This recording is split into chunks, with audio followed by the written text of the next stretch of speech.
Hey everybody! So I have a whiteboard, I have a marker, and I'm going to show what I know on this quick review slide. So these should be symbols that you've seen before, maybe last week, yesterday, last year, and this is going to be one of those feel-good things where you're like, yeah, I can do this. Less than, greater than, equal to. Here we go. Oh, okay, I remember this business. All right, so if you're comparing 47 to 74, I want you to always look in the tens place first, right? The biggest place they give you. I mean, ones matter, but they only matter if there's a tie. So can you compare or make a statement about 40 and 70? You can. They compare very easily, and it's easy to know. Let's do a would you rather. Would you rather have 40 M&Ms or would you rather have 70 M&Ms? Oh, yeah. So I'm going to open the alligator's mouth. I'm going to have this symbol open toward the big number. See? And then when I read this, I just read it so it makes sense. 47 is less than 74. Next one here. I'm going to focus in on the 9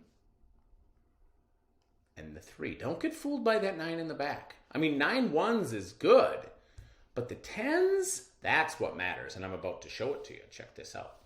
Would you rather have 90 of something or 30 of something? Yeah, those 10s add up super fast. It does not matter that we have a whole bunch of ones unless there's a tie in the tens place. So here I did the opposite symbol because the number in front is greater. So this is called greater than. 92 is greater than 39. Just forget about it. So when you can do it with tens, it makes sense that we step it up a notch. Let's take a look at some hundreds and then lots of hundreds. So when they give you hundreds, I'm going to suggest that you look in the hundreds place, right? This one does not have a hundreds place, and that's important. So think about this. Would you rather have 100 or no hundreds? Yeah, it's funny, but 100 is way more than not having any hundreds, right?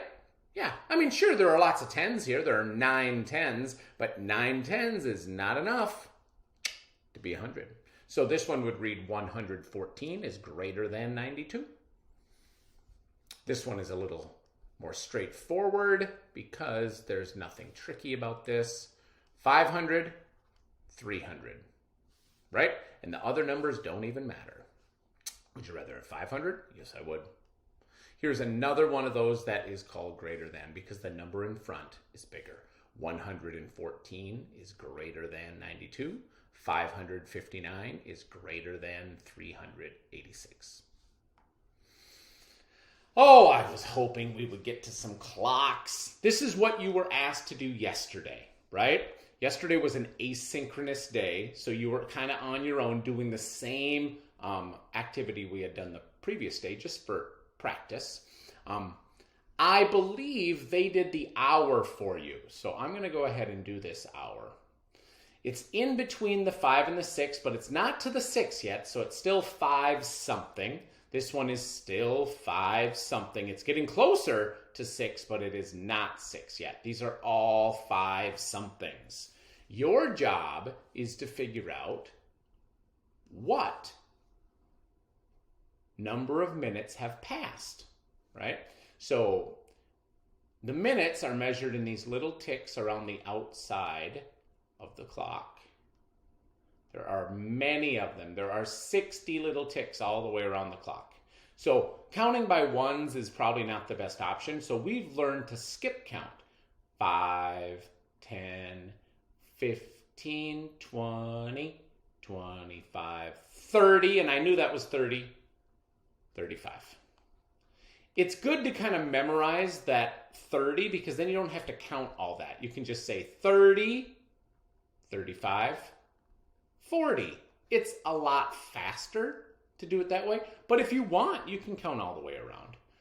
I happen to know that right over here is the 45, but I'm going to prove it to you. 35, 40, 45 minutes past the hour. So it's getting closer and closer to 6 o'clock, but it's not there yet. 5:35, 5:40, 5:45. There's kind of a little pattern there. What do you think the next one would be? Thanks, everybody. Meet you on the next slide.